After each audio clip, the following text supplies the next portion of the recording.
Qua lex tua. Qua lex tua means know your law. Today let's talk about quasi-contracts. Quasi-contracts are a peculiar kind of contracts. Basically, it is a legal concept which is not developed by the English common law courts but developed by the Court of Chancery according to the principles of justice, equity and good conscience. So, let's see what is the legal position of quasi-contracts.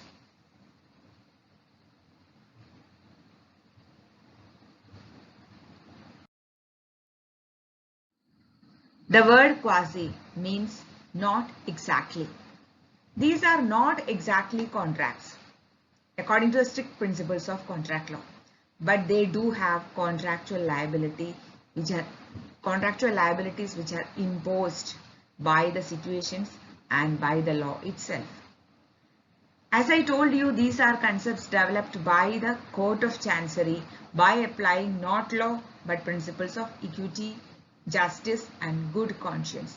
Later, these principles later became part of common law, and since it is part of common law, they are part of Indian law as well. But in Indian Contract Act, the word quasi is not used. Instead, quasi-contracts are mentioned in Indian Contract Act in the chapter 5 under the heading contracts or relationships resembling to those of contracts. So let's look into the chapter 5 of Indian Contract Act. Section 68 to 72 of Indian Contract Act. All these 5 sections talk about a peculiar circumstances in which there is no contract possible but contractual liabilities are there. These 5 situations are recognized as quasi-contractual situations or quasi-contracts in Indian law. Let's see one by one. Section 68 talks about supply of necessities to person incompetent to contract.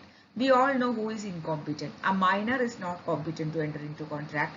An unsound mind person is not competent to enter into contract. And there are people who are disqualified. There is a heading disqualified person, and under that heading whosoever comes also are incompetent to enter into contract.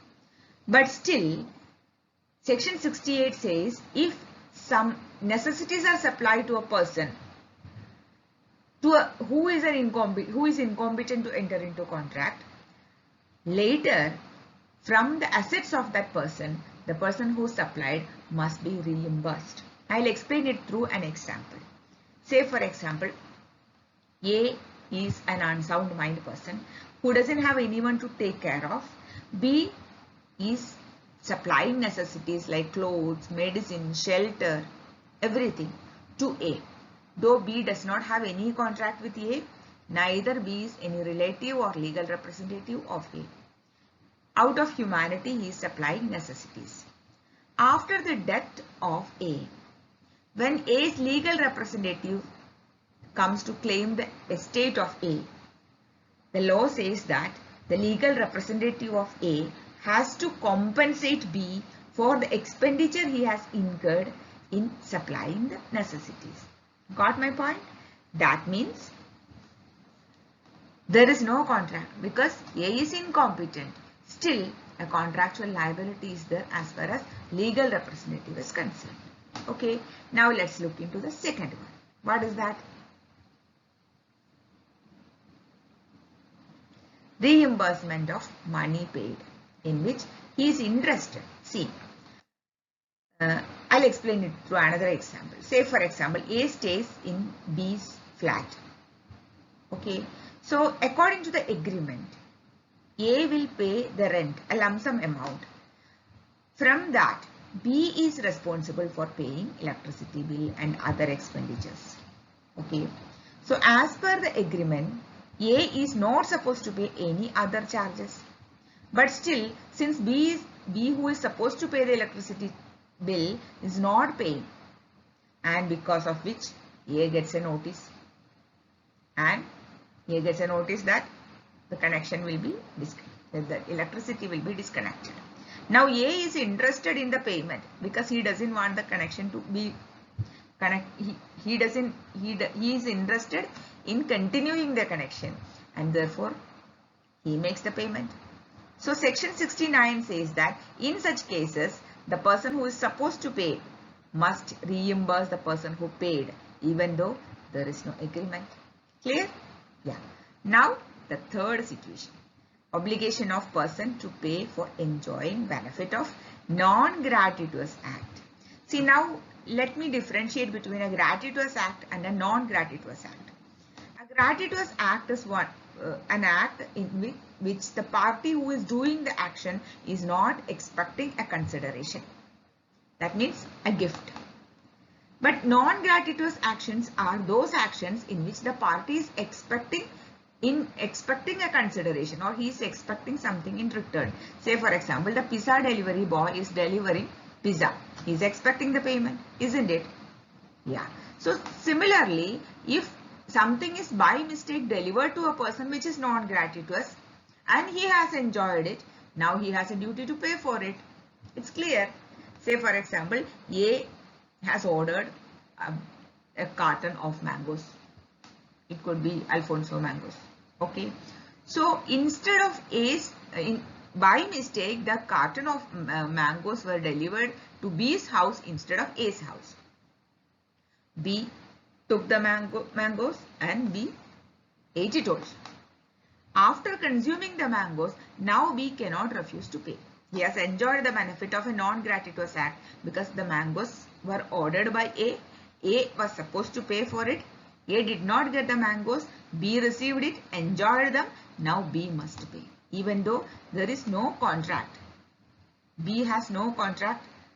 B has no contractual liability, but B has a quasi-contractual liability. Okay. Responsibility of finder of goods. Finder of goods is the person who finds goods belonging to somebody else. Say for example, A drops his wallet on a road. B gets it.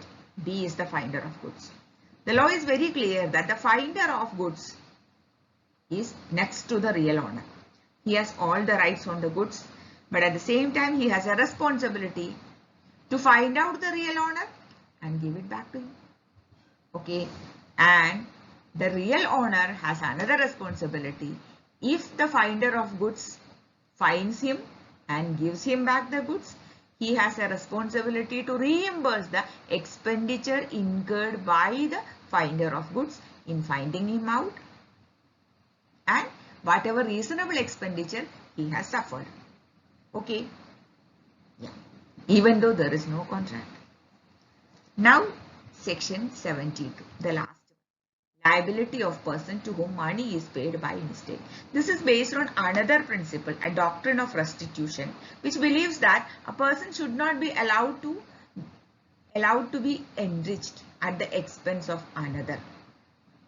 That is called unjust enrichment. The law is against unjust enrichment.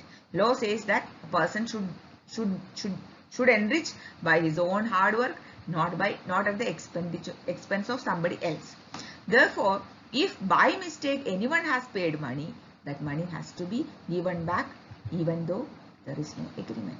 Okay, so from 68 to 72, these 5 situations under chapter 5 of Indian Contract Act talks about contractual liability, even though it is not using the word quasi, which is a common law principle, which is an equity principle that is being applied in Indian Contract Act in the form of chapter 5, where it talks about relations which are resembling to that of a contract. Clear? And all these 5 situations, contractual liability is attributed because of principles of equity. Okay, now let's see. See the difference between contract and quasi-contract. As we all know, all contracts are agreements. They are basically deriving out of an agreement, whereas in quasi-contract there is no agreement. Contract is basically a liability which is created by an agreement. Whereas in quasi-contract, there is no agreement and therefore the liability is imposed by law. Okay. Now, obligations are there for both contract, but that obligation is created by the will of the parties. The parties they want to create that obligation. They are ready to take up the obligation. That is how it is being created. But in quasi-contract, the obligation is created by situations. There are essential elements for a contract to be valid. 10 essential elements are there under section 10. Okay. We all know there should be an agreement, there should be consent, there should be a consideration. 10 essential elements are there. None of them need to be present in a quasi-contract. Particularly consent. A quasi-contract, parties do not take consent. Okay. So, quasi-contract might not be like contract, but it is attributing contractual liability because law sometimes or law all the time wants to be justified. Okay, it wants to do justice, and in order to do justice, law is flexible. That is what we need to learn from quasi-contract.